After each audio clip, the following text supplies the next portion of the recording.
February 18th, 2000, Squaresoft showed something to industry insiders behind closed doors. Square promised a brand new game helmed by a veteran Final Fantasy staff member on PlayStation 2, where Cloud Strife and Aya Bree join hands with Goofy and Mickey. No!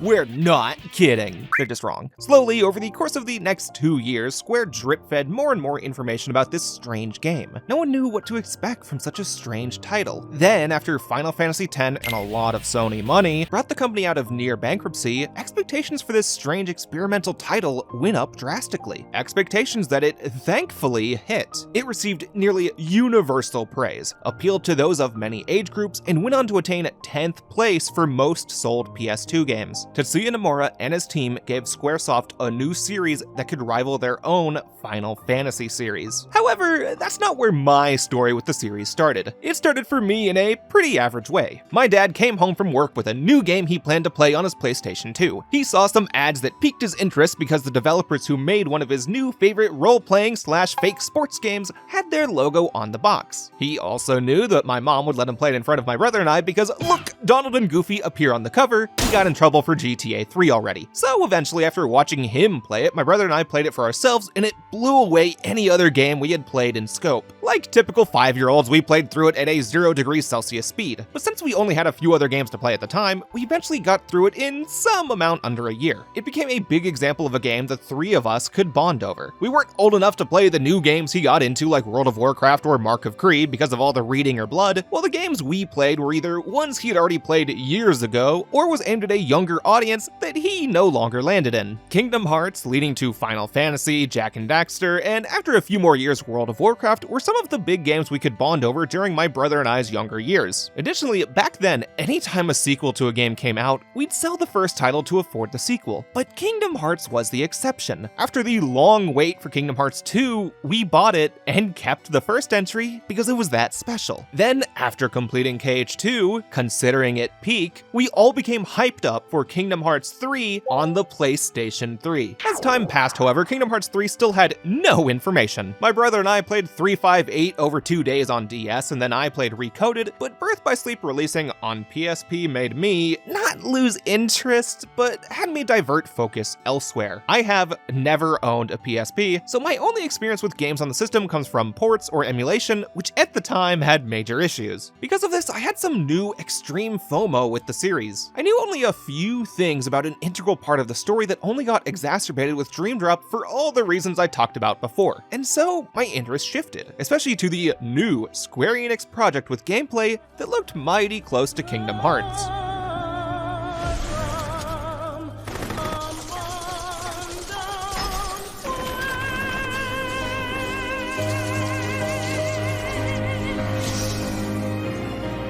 Despite the lack of any information about Kingdom Hearts 3, Square Enix still kept my attention with their Fabula Nova Crystallis project. FF still maintained top dog status, so I had every reason to believe Square Enix had the coolest shit ever in store, especially Tetsuya Nomura's Final Fantasy Versus 13. A battle system ripped straight out of Kingdom Hearts with the command menu, party members on the side, a new immediate weapon switching mechanic, music by Kingdom Hearts composer Yoko Shimomura, the most modern character designs in Final Fantasy yet, promise of an interesting relationship between the hero Noctis and a mysterious woman called Stella Nox Florent, and of course, amazing graphics featuring high-quality character textures, impressive night lighting, and city skylines only possible on the PlayStation 3. I knew that regular 13 and Versus 13 could tide me over and give my PS3 something to play while I waited on Kingdom Hearts 3. And if your mom popped you out before 2000 or you've already seen my Crystal Chronicles video, you know what happens next. Final Fantasy 13 received really mixed reviews, Final Fantasy 14 flopped hard, and many spin-offs flooded the market, putting the series' general reception to a new low, while Versus 13 went completely radio silent. Between 2006 and 2010, the only thing Square Enix and Nomura ever said was that it had not ceased production. While the wait for Versus 13 killed me, I at least understood that this partially happened due to Nomura stretching himself super thin. Between Kingdom Hearts 2's release in 2005 and the first Kingdom Hearts collection on PS3's release in 2013, Nomura worked on 18 different projects, not including including ports he might have overseen and special thanks he received. If I wanted to play Versus 13, maybe the most ambitious game Nomura ever directed, I needed to understand the circumstances. Meaning now, I had two large Square Enix games on PS3 I had to wait on. Kingdom Hearts 3 with the additional worry that I still had to play Birth by Sleep, and Versus 13. But then, more time came and went. Eventually, I neared up on finishing high school, shifted focus to some newer series I never played, and moved on from those two games. Square Enix eventually properly announced Kingdom Hearts 3 and re-announced Versus 13 as Final Fantasy 15 with a new director and a heavily altered story, but by then the company had trained me to keep my release date expectations in check, something I could do a little easier as I entered college. Going to college led to a big change in my life. I left my hometown of Houston, where I grew up, to go to Erie, Pennsylvania thanks to a scholarship, a city I cannot recommend at all. Drug epidemic no one wants to talk about, uncountable numbers of college students getting plastered every night, tons of abandoned factories, and the worst of all for me, way too much snow. Going from Houston, where I had seen about 2 inches of snow over 18 years, to Erie, Pennsylvania, where I experienced country records for snowfall, y'all can guess how that went for me. I ditched my friends and family for a city like this to get a degree I don't even use. Now, I do believe every choice I've made has led to where I am today, but I also think I wasted my fucking time here. I did have some fun, especially during the year and a half when my brother joined, and the last 2 years I had a really good roommate, but I only have a few fond memories of Erie, some of which having to do with when I obsessed over a game. In this case, Kingdom Hearts. As I said, I mostly moved away from Kingdom Hearts at the end of high school and most of college, though I had returned every so often. I replayed KH1 and 2 one summer on PS2, and when 2.5 came out during my last year of high school, I finally played Terra and Aqua's story on PS3. Then I accidentally saved over my Aqua story while going through Ventus, leading to a rage quit. You need a complete save for everyone to fight Xehanort. Then, in late 2019, during my senior year of college, Square announced a little something interesting. Kingdom Hearts: The Story So Far, a $40 collection with everything I talked about in the last video. Despite not thinking too much about Kingdom Hearts during college, I decided to give it a play.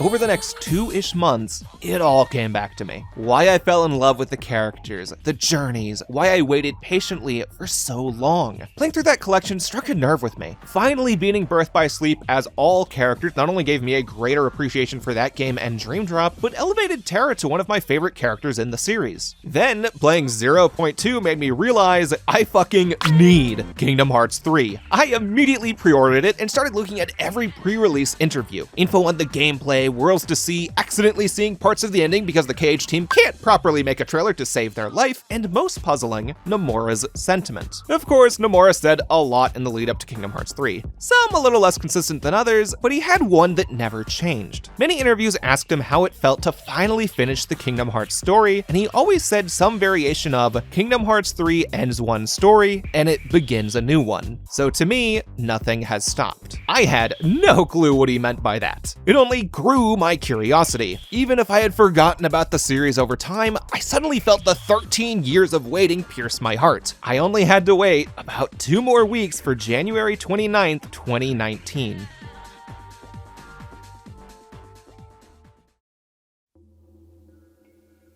On Tuesday, January 28th, local news started warning about a horrible snowstorm coming to Erie. As much as I hated it, my college never canceled class for snow. Due to that, I didn't change my plans. Next day, I'd get to play maybe an hour or two of KH3 and then obsess over it during the weekend. However, something crazy happened. On January 29th, after going to half of my classes, power went out in a few buildings on campus. No power means they legally have to cancel class, leading to a cancellation of classes for the rest of the week, as well as a closure of all school facilities in 2 hours. To combat that, I rushed to the mailroom, waited in line until the last few minutes of operation, got my copy of Kingdom Hearts 3, and immediately also ran to the grocery store. We had a snowstorm, and my very cool roommate asked if I could do that since I had the working car. Following that, I sat down, pressed start, and from Wednesday, January 29th to Sunday, February 3rd, I only left my room to eat, shower, and use the bathroom. I did not allow anything else to distract me. This became became one of my most cherished gaming memories. Easy top 3 during college, maybe number 1. Rolling credits, witnessing the Xehanort Saga's completion, obsessing over the details I'll get to soon, I decided that Kingdom Hearts 3 was either the second or third best in the series. Look man, KH1 and 2 had 13 and 17 years worth of nostalgia on it. KH3 could not beat my personal bias at the time. However, returning to it for this video, I'm realizing that I have heavy nostalgia for this time as well. Today, I have a bias towards this game for bringing me light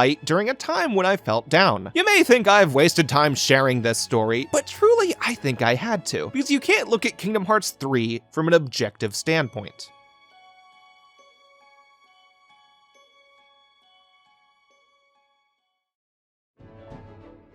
Hey, what's up? It's me, I'm Roman, also called NovaZone on the internet. Over 3 years ago, I made 4 videos about these stories in the Kingdom Hearts series. I wanted it to mostly stay focused on analyzing aspects like terminology to show how easily you can jump into KH1, look at how KH2 and Chain of Memories use the first game to complete a story, followed by Birth by Sleep and 358 expanding past that initial story, and ending with a 4th video about Dream Drop Distance, which sets up the final chapter by synthesizing all that came before. Though admittedly, I diverged into plot summary more than I would have liked. With my newer videos after that, I think I found a better balance of summary versus analysis. Also, I briefly brought up Coded in the 3rd part and 0.2 in the 4th one. I still stand that Coded has nothing I feel worth mentioning story-wise, so whatever, though 0.2 I skimmed even more than I remember, so I may retouch on a few things about it again today. Even though I said 4 videos, I know a vast majority of y'all know me from the compilation version. It has a moderate amount of views.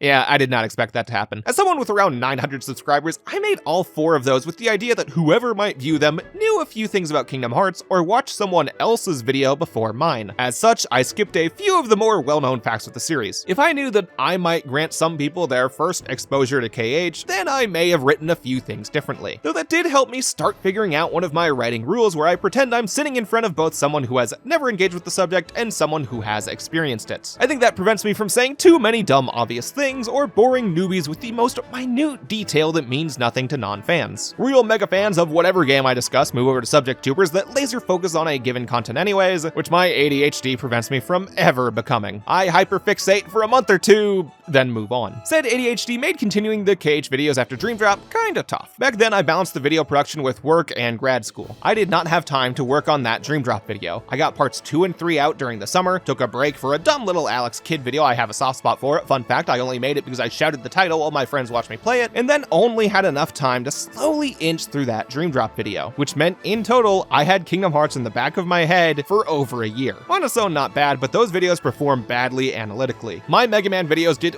way better, so the whole time I just thought about how I talked to no one with those videos. As such, I didn't cover Kingdom Hearts 3. Actually, in the non-compilation version, I had a short 1-minute section where I stated how I only planned 4 parts of a KH3 video happening if they did well enough. I removed said line in the compilation not because I disliked it, but because the fucking NewTubers subreddit said I should. Advice for anyone trying to make YouTube videos: do not go to an upstart subreddit for advice on YouTube. 4,000 subscriber dude bros tell you what they think gains the system, rather than how to craft genuine videos to yourself. Anyways, yep, here I am, finally talking about KH3, somewhere in this video. However, I have lots of cleanup to do. While at many points of the other videos, especially Dream Drop, I kept alluding to how it sets up things to perfectly lead into KH3, I do have one very large subject I need to cross before I can get to KH3. One of many reasons I didn't do this earlier. Between low viewership on the individual parts, losing lots of my footage, getting more interested in other subjects, and the necessity to discuss Key a little bit, I did not feel a need to jump into it. But over all of that was the announcement of Kingdom Hearts 4. In old videos, I liked how much I could joke about and allude to later titles. I never spoiled beyond my current subject for newbies, but longtime fans knew what I did. Kingdom Hearts 3 drops a lot of hints about Kingdom Hearts 4 in there, which, depending on what Kingdom Hearts 4 does,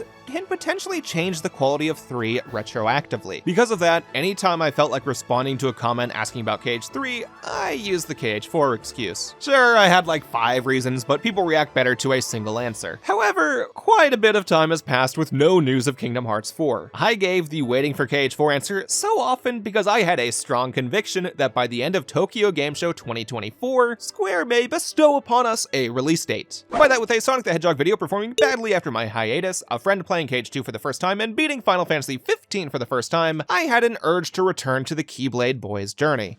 Anyways, the real cleanup. Gotta say what to expect today, what not to expect, and as I do with every sequel video I make, go over corrections I either noticed myself or saw in the comments. If you expect this to feel like you can finish listening to me talk about Dream Drop Distance and magically jump in here, mostly I guess, yeah. While I have gone through a lot in the past 3 years, some too personal to share on the channel, I'm still me, to my knowledge at least. If you have followed my channel through everything, this should feel more like any of my more recent lengthy retrospectives. I read both the nice and critical comments on that compilation, which I applied to my newer productions, so I definitely thank y'all for that. Speaking of comments, list of corrections time. A few I skimmed to move on, sometimes I made a joke that got misinterpreted, and others straight up mistakes. Going quick, in the third video I mentioned what Vexen called Xion during her experiment phase. In the video I read it as number 1, when he actually called her number I, for imaginary number, representing how he did not see her as anything. I caught this when I first played the game on DS, likely because I had just learned what an imaginary number was in school, and did not think about that once when making the video. With Birth by Sleep I called Zack Fair Zack Strife when quickly racing through some things, though personally, Cloud got their identities mixed up in 2 universes, so I think I'm allowed to do it once. Birth by Sleep itself got this kinda wrong. I said that you pronounce the funny Greek letter as Ki or Kai, the meaning is the same, because that's what Xehanort said. But more linguistically studied viewers said that in Greek, it should sound closer to he. For this one, don't hate the player, hate the game. Hate the player for the rest. I called non-English, non-Japanese titled songs in the OST Latin when they actually have modern Italian names, and I also said the title of 358 Days Over 2 wrong a few times. I said it inconsistently in the video and never corrected it when I noticed because I felt like it made that part of the video less boring, but some people got confused by that or said I'm just an idiot who doesn't do his research. For 2, I noticed that no one called me out on it. Near the start of the video, I said I planned to talk about the major issues with playing Days Before Kingdom Hearts 2 as the collection menu implies you should. Yet I didn't do that. To summarize what I think I wanted to say, one of the big mysteries that entices the player during both Roxas's prologue and during the main parts of KH2 relates to the organization, their plans, and their identity. So playing 358 removes that mystery. An entire major plot thread of KH2 has significantly less tension by playing 358 first. So play KH2 before 358. Also, when initially discussing the Heartless, I said that some Heartless could have more than one heart inside of them by killing those in the Realm of Light. After playing the games again, I don't think that happens, or at least not often. Every Heartless seems to possess only one heart, and the strength of their darkness affects how strong of a Heartless they become. Maybe I'm missing something, but I think I got it wrong in that video. I think the first scene in KH1 imprinted a little headcanon onto the 5-year-old me that I never quite realized doesn't happen until right now. In relation to the collections, I made 2 half-lies to keep the video rolling. When stating why they didn't remake 358 encoded, I claimed it was because playing them back-to-back with the other games could get repetitive, which may have strengthened their choice, but the main reason was that they did not want to remake those games from the ground up. Given how they had to remake Kingdom Hearts 1 for 1.5, they probably made a fair choice budget-wise. I then called Kingdom Hearts back cover a recap of Kingdom Hearts Key. I'll come back to this, I'm not entirely wrong. Only other major mistake I made relates to how Roxas obtained his dual Keyblades. I said that he could do this because over the course of 358, Xion and Roxas split who used Ventus and Sora's Keyblades. I said this very confidently, because that made a lot of sense to me. Sora has 2 Keyblades and 2 copies, 1 goes to each. However, they never said this in-game or in the Ultimanias. In fact, Nomura said that they both use Sora's Keyblade simultaneously at various points of power depending on the strength of the user. Neither of them used Ventus's Keyblade until the end, when Roxas awakened to its power upon Xion's death. Big whoops on my part for that one, I guess. For clarifications, one very early, I like to joke about how Riku said the whole "there can't be 2 Keyblade masters" thing when Mickey shows up with a second Keyblade in this game. I in no way ever implied that I consider them adding extra Keyblades a retcon. The point of Riku's statement, whether it's in the English version or the Japanese version, where he didn't say master, was that he doesn't know shit. Riku left the island when you did, so he only has slightly more knowledge of the outside world. His exact wording doesn't matter because Riku is a faulty narrator either way. Additionally, later with Kingdom Hearts 1, I made a joke about how this little room never did anything in the Dark Seeker saga. Many commenters zoomed in to correct me on that one. Weird since I didn't say anything wrong. This machine does nothing in the video games counting as the Dark Seeker saga. I also kept making jokes alluding to this big freak out of how Axel getting a Keyblade only happened for dumb fan service, but then I replayed Dream Drop and realized I don't care that much. Let's see, what else? Oh yeah, some people said I should play other games because clearly I have a small knowledge of gaming if I enjoy Kingdom Hearts. Well, good news, I spent over 3 years playing other games. With those out of the way, let's talk about scope today. Upon returning to Kingdom Hearts, I realized just how deep in my heart I cherish that snowy week. I don't have the same nostalgia for KH KH3 as the other games, but I still have fond memories of it. Because of this, I don't want to do this video wrong, which is why I plan to minimize how much I respond to criticism of KH3. In the 2-ish year span after release, Kingdom Hearts 3 discussion could get polarizing. KH3's hate train steamed forward fast with many fans. I don't want to seem deaf to the common criticisms, but I don't want to turn this video overly defensive either. So I'll only mention a few common complaints and try not to strawman arguments too much. I got told I did that in the Shadow video when talking about the current Sonic Twitter crowd that sometimes might kinda deserve the strawmanning, not gonna lie. I want to primarily focus on the story of Kingdom Hearts 3, both analysis and recapping important bits because I have fun doing it. However, I do plan to bring up gameplay in more depth later. I didn't really talk about the gameplay in the past videos because I wanted the last ones to stay focused on story, and truthfully, my opinions don't diverge much from common fan consensus, which I can briefly zoom through later before talking about KH3's gameplay. I guess I don't agree with the new consensus that Coded secretly has peak gameplay. It has good combat for a DS game and a fun flow for the deck system, but the lack of a new narrative, repeated levels, and those fucking datascape areas still have me putting it near the bottom of my KH tier list. Additionally, if anything in the base game changed through an update on KH3, then assume I mean the updated version. And for the footage you see on screen, I replayed the main story on Proud to save hard drive space from death footage, and on New Game Plus for the fun abilities you get and to use a varied assortment of Keyblades earlier than the game lets you. You unlock my favorite Keyblades pretty late, which prevents me from having the footage variety I wanted. If you have an issue with that, then I don't know. You make your own video. And lastly, the Key series. I'm sure tons of people wonder how I plan to do that. While thinking it over, I realized that talking about Kingdom Hearts Key in my usual deep dive style risks making the current video into a Key video instead of a KH3 video. However, I can't just ignore it, especially for when we reach the end of Kingdom Hearts 3. So I'm gonna carefully introduce the Key series because I know lots of people find the releases confusing, go in depth on what I consider the first half because you flat out need that for KH3, and mention a few other minor details KH3 plays with. If this video does well enough, and I mean really well, I still have that Simon's Quest script on the back burner, I'll find a way to properly cover the Key series. But a lot of people have already done that, and the game has gone fully offline, so if I want HD footage, I'm gonna have to ask around. BlueStacks has already failed me here. For today, I'm gonna use footage from KH Insider. It's not the highest quality footage, but they mark their uploads with the Creative Commons license, permitting other creators to use their footage. With that said, let's go right into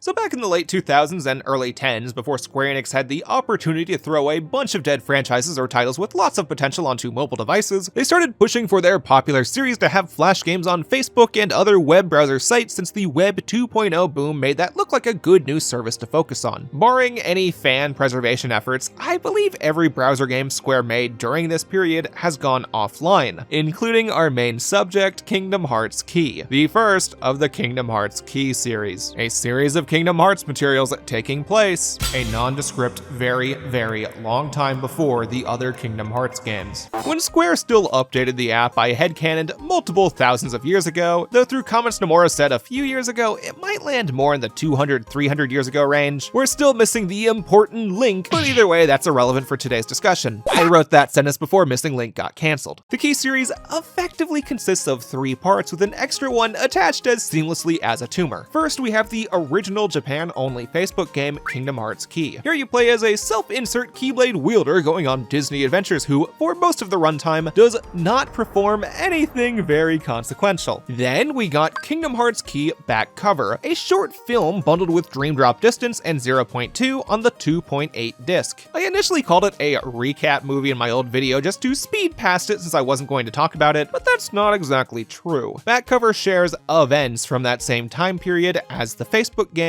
told from the perspective of a group of characters with more narrative significance. So you know, it hits most the important beats you need for Kingdom Hearts 3. After those two came the mobile release, originally called Unchained X, though later they changed it to Union Cross, and no one ever really calls it Unchanged, we can ignore that name. Union Cross starts by having you play through nearly all of the Facebook portion story for about the first 2/3 of the missions. Cage fans, please don't correct that statement, for today it works. And then slaps you with an extra third taking place afterwards with very little Disney parts that's actually very interesting, but held back by production delays and telling the story through this really slow storybook art style that tended to tell the narrative non-linearly, which presented a problem since you might play new chapters literal months after the prior one and not know if you forgot something because it jumped back to who fucking knows when. It made following the story on release tough, especially with the length of these cutscenes. The new Union Cross section accounts for a little over 1/3 of the missions, something you may not realize today because if we look at the most popular upload of only the important Union Cross cutscenes, as in it cuts out all the Disney parts, it takes 5 hours to watch. Way more substantial developments occur during the Union Cross portion. And if you want to experience the story, you have to watch the scenes on YouTube at the moment because Square Enix has shut down the actual app entirely. Suffice to say, the Union Cross portion really needs a movie or remake. Now, those 3 parts make up the true Key series, a Facebook game where you play as a self-insert that lets you discover the world during the Age of Fairy Tales, a super character-focused movie where you see what the important characters did during that time, and a phone app that's both a remake and sequel of the first part. When I say the Key series, I typically mean those 3 titles, though Square did make a 4th part that doesn't really connect to the Key games narratively, at least no more than the rest of the series does, but Square Enix put it inside the same app, it shares the art style and gameplay of the original Facebook game, and most Kingdom Hearts fan resources choose to call it a Key series game, so I guess I have to comply. Kingdom Hearts Dark Road, a prequel story before Birth by Sleep following a young Xehanort and Ericus. Possibly the biggest snooze fest in the series because of some real COVID fuckery, and that's competed with the coded movie. Either way, I only plan to talk about Key and back cover today. Dark Road started sometime after Kingdom Hearts 3 came out. Union Cross released Chapter 1 well before KH3, while the final chapter dropped well after KH3, meaning Nomura and the rest of the writing team worked on Union Cross and Kingdom Hearts 3 simultaneously, causing a few minor winks and nods from the two to bleed into each other. Due to this and the long length of Union Cross, I don't see a good way to do it justice without taking focus away from Kingdom Hearts 3, but I also can't say everything I want to say about Kingdom Hearts 3 without at least back cover, which at that point I may as well get into Key as well, so let's just fucking start already. If this video does well enough, I'll discuss those two and I guess Melody of Memory on their own another day. The Kingdom Hearts Key series takes place during the Age of Fairy Tales, the era first mentioned by Kairi's grandma way back in Kingdom Hearts 1, a time before the worlds became disconnected, the light bathed the world, and the grand Keyblade War that Xehanort grew obsessed with hasn't occurred yet. Everyone lives peacefully, led by the 5 foretellers Ava, Aced, Gula, Envy, and Ira. Each of them have their own unions of Keyblade wielders with the task of collecting light, called Lux for gameplay reasons, for their respective unions. When you begin the actual Key video game, you, the player, make a self-insert Keyblade wielder to join one of those unions. After you've done that, you receive a Keyblade, a Dream Eater companion known as a Chirithy, a power bangle that converts the darkness of Heartless into light power, and then you go on a fun adventure where you try to gain more Lux than the other unions in hologram recreations of Disney movies, with hologram recreations of Heartless that the Book of Prophecies foretells. That way they can use Emblem Heartless designs since those only existed after Ansem the Wise's research, and reuse Disney movies already in the past games. Now personally, I really don't like this plot point. I think it only furthers the notion some people have that the Disney world served no purpose besides padding the game time. Many entries in the series try to integrate Disney into the main narrative's themes, while Union Cross only pads itself out with multiple hours of Luke doing the VR lightsaber shit. Due to this, very little truly happens in the Facebook portion until we reach the end. And even the parts in the hub area, Daybreak Town, mainly exist to flesh out the era of the Age of Fairy Tales in a way that back cover does a little more concisely. Still, if I had to give Key something it does, which you can't get out of back cover besides one character I'll have to get to, it does naturally show the ways that Keyblade wielders from each unions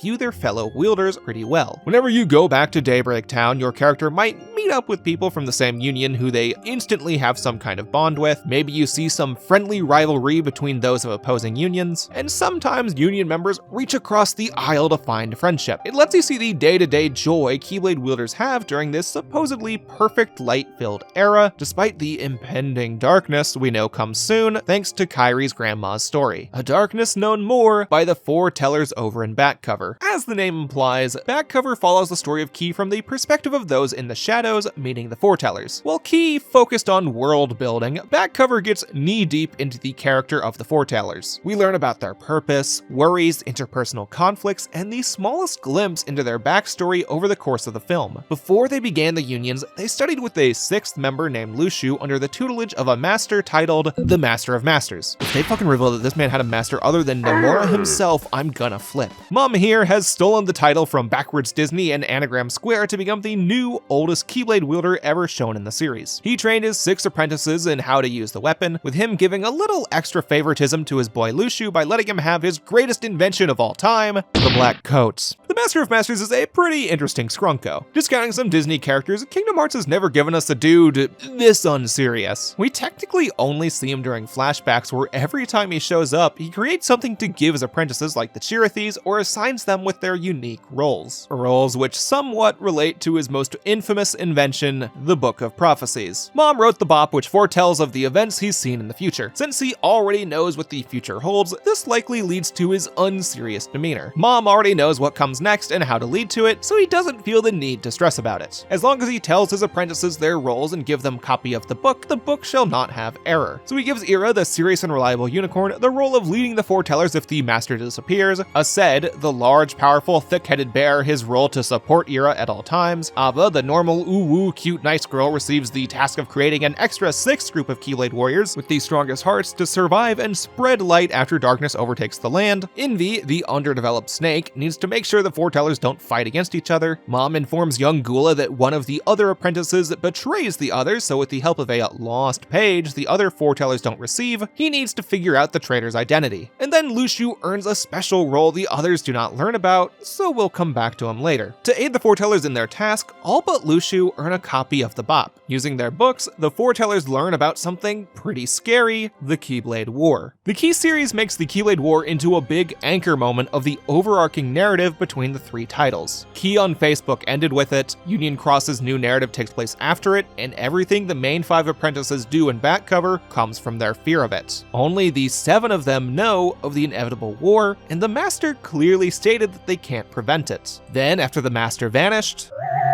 they gotta really focus on finding a way to leave someone to survive afterwards, maybe themselves, and figure out what causes it. For that, they start trying to parse the cause through a nightmare Chirithy that Ira finds. See, when the Master introduced the Chirithes, he said that if a Keyblade wielder fell to darkness or let darkness overtake their heart, their companion Chirithy suffers the same fate. So by the existence of a nightmare Chirithy, the gang knows someone fell to darkness, and since they gave every common Keyblade wielder the power bangle, which they believe turns darkness to light, they feel a little more confident that the traitor is one of the foretellers, so long as the power bangles work as intended. But honestly, even knowing the end, I don't know if they do. It's one of those times when faulty narrators talk about the band, but it's only mentioned 3 times total to my knowledge, and no one states their functions with too much confidence. Either way, Gula, the only one who knew a traitor existed prior, gets pretty upset with Ira about this since his accusations of the rest of them has set up the first feeling of mistrust within the group, maybe causing a traitor to exist in the first place. This hunt for the traitor, mainly spun on from their fear of darkness, becomes a major point of friction for the rest of the film. Though while that happens, Ava has to go do her own separate quest the Master gave her. Create a new group of wielders known as the Dandelions to survive after the war. And this puts Ava in an interesting situation.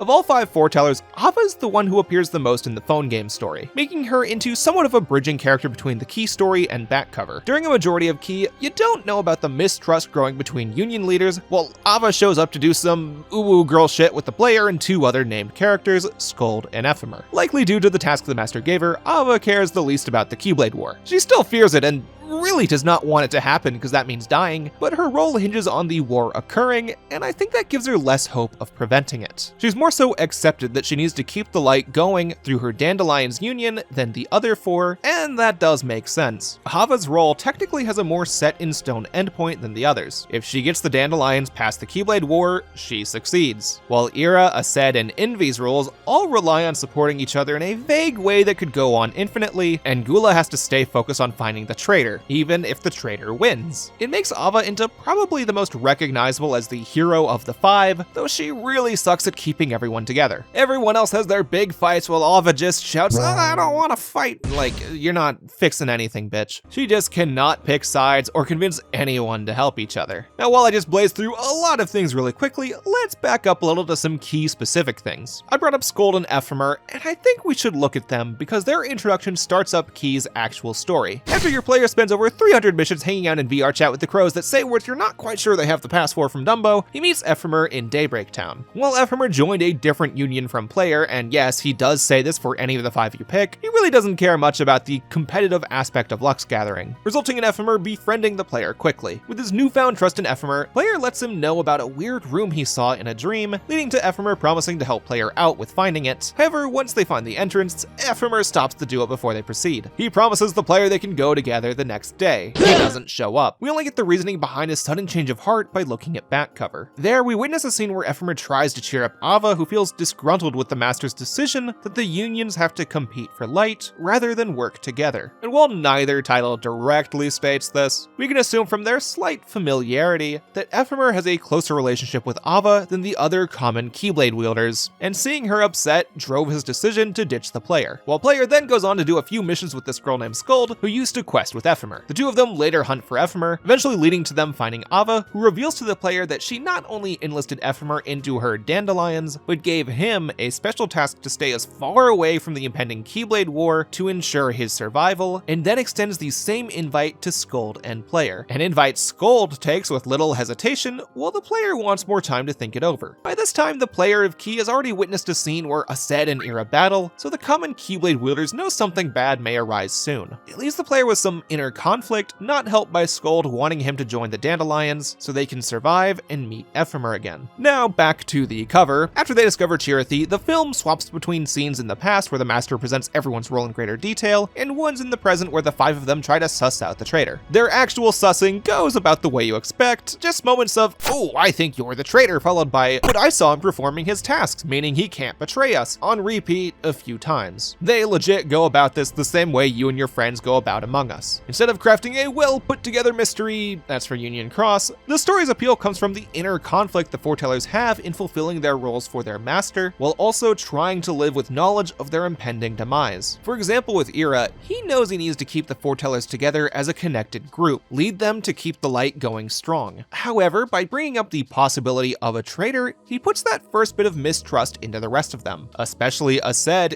who no longer feels comfortable supporting Ira. And it's at that point when it clicked with me, oh shit, these five have a loose Gotcha Man or Super Sentai setup. Most obviously with Ira and Aced, who go through the obvious Red Ranger, Blue Ranger, or Ken the Eagle, Joe the Condor kind of relationship. Aced betrays the Master's orders by trying to join together everyone except Ira, causing yet more strife. However, Ira chooses to let Aced survive, proving to Aced why he deserves to lead. So anyways, with Gula, here's where it gets interesting. Way earlier, Ira figured out that the Master took a page out of the books. Ira studied the book harder than the others, so this really bothered him. After Gula let Aced know he has the page during a fight, who then passes that knowledge on to Ira, Gula gets into some tough shit. Ira really needs that page because he's convinced that it can save the world. Aced's still pissed off because of that fight, and Envy really just does whatever Ira wants. I think she wants the unicorn horn, if you know what I mean. Ava's the only one who doesn't fight Gula because she's a wet tissue when it comes to conflict, leading to her hiding him from the others. While hidden, Gula admits that the page is actually vague as fuck. It just says that the one bearing the Recussant sigil, hope you remember that from Dream Drop, might be the traitor. Gula, at his wit's end, decides he needs to get the answer directly from the Master, which he can only do by summoning Kingdom Hearts, a desire which leads directly to the Keyblade War, a fight that every Union member needs to take part in so the strongest can survive, all except the Dandelions, including Scold and Ephemer, who Ava sends away for safety. May your hearts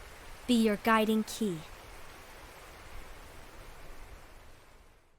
So here's where real-world development stuff gets a little iffy. In the original Facebook game, you flat out play the Keyblade War to finish the story. The foretellers' bickering gets to the point where they decide it all ends at high noon tomorrow, and the player goes to fight in the war since he didn't make up his mind on if he joined the Dandelions. There he fights all 5 foretellers, falls to his knees because those dudes hit like a fucking truck, and he ends up as the only non-Dandelion to survive, followed by one more scene at Hologram Enchanted Castle, which did not appear in the Facebook game prior, featuring the actual Maleficent, who warped here immediately after her boss fight in Kingdom Hearts 1. It's at this period after the Keyblade War where she learned about the Black Box and the Book of Prophecies. Hence why Square Enix added that one scene into the coded movie where she mentioned it to Pete. This plot thread is a little stupid, and Union Cross picks it up, so I'm not going into that today. Which you can say about the whole ending. It ends in the exact way to set up for Union Cross to tell a story after the Keyblade War, where the Dandelions need to bring light back to the world, starring your player character helping the new 5 Union leaders consisting of Ephemer, Scold, 3 other characters not in key, and 2 other BFF girlies that show up later. But we don't end there. In the Union Cross phone app, the only way those outside of Japan experience the story, they skip the Keyblade War scenario. One moment, Ava tells the Dandelions to hide away. Next moment, actually a filler beach story followed by Disney shenanigans. But after that, the Keyblade War is ended. Square Enix did not put the Keyblade War scenario back into Union Cross until after Kingdom Hearts 3 released. And even then,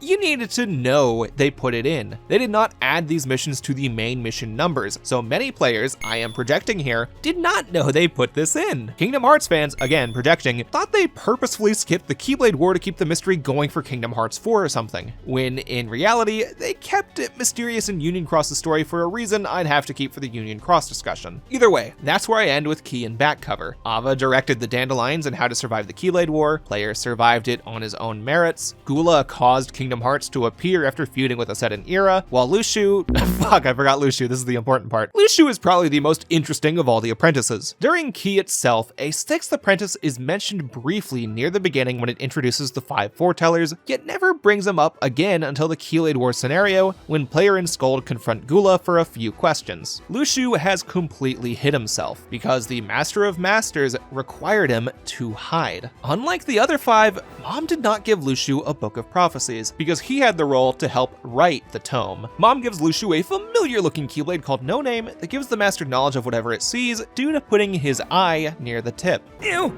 Oh, you think that's gross, do ya?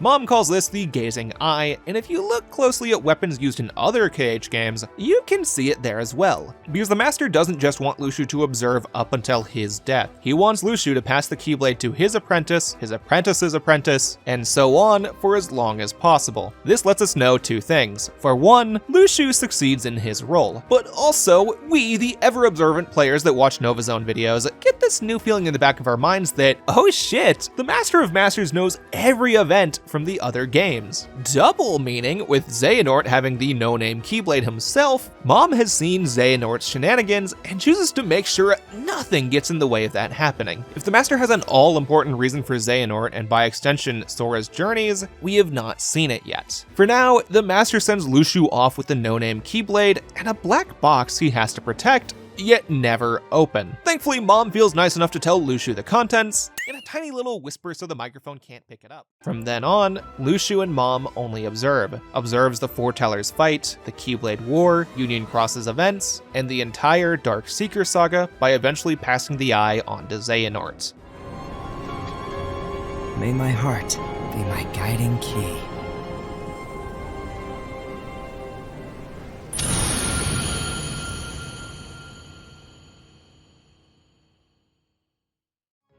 With that, we have caught up to Kingdom Hearts Union Cross. Now, how it relates to the overall narrative of the franchise is hard to say right now. We definitely need to keep this series, especially back cover, in the back of our minds while playing Kingdom Hearts 3, though obviously Sora, Riku, Mickey, Donald, and Goofy have no clue about the events of that era. Don't even try to discuss that one event with Mickey and Key, that shit has to be a Book of Prophecies Mickey. Though besides that, it does flesh out an era teased ever since the first game pretty well. Now personally, Personally, I never begged for them to go in-depth on this time. I kinda liked how for up to interpretation it was, but with where it goes, especially by focusing on the foreteller's fear of the light expiring, it paints a great contrast with Key, where the common Keyblade wielders look up to the foretellers as nearly omnipotent sources of guidance. I know some people really don't like just how many Keyblade wielders get added through it, though I think in this instance that doesn't matter much. For one, everyone dies, they're gone now, and for two, we already knew that the past had hundreds of Keyblade wielders due to Birth by Sleep's ending. Birth by Sleep already opened the lid for more Keyblade wielders than the initial 3, so these additional hundreds previously teased, it doesn't change much. Scrolling back to my old video for a minute, back there I said I personally don't like how many Keyblade wielders Birth by Sleep added, and I kinda regret that statement today. And it's strange that I even said that when the whole video, as in just the third part, don't forget is a compilation video, I tried to make a point about how 358 and Birth by Sleep tried to introduce new concepts to create the new goal for Sora and Riku without their involvement, yet complained that the main characters used fucking Keyblades. I bought a Kingdom Hearts game, that's what I should use. Anyways, I'll have time for way more tangents as we move into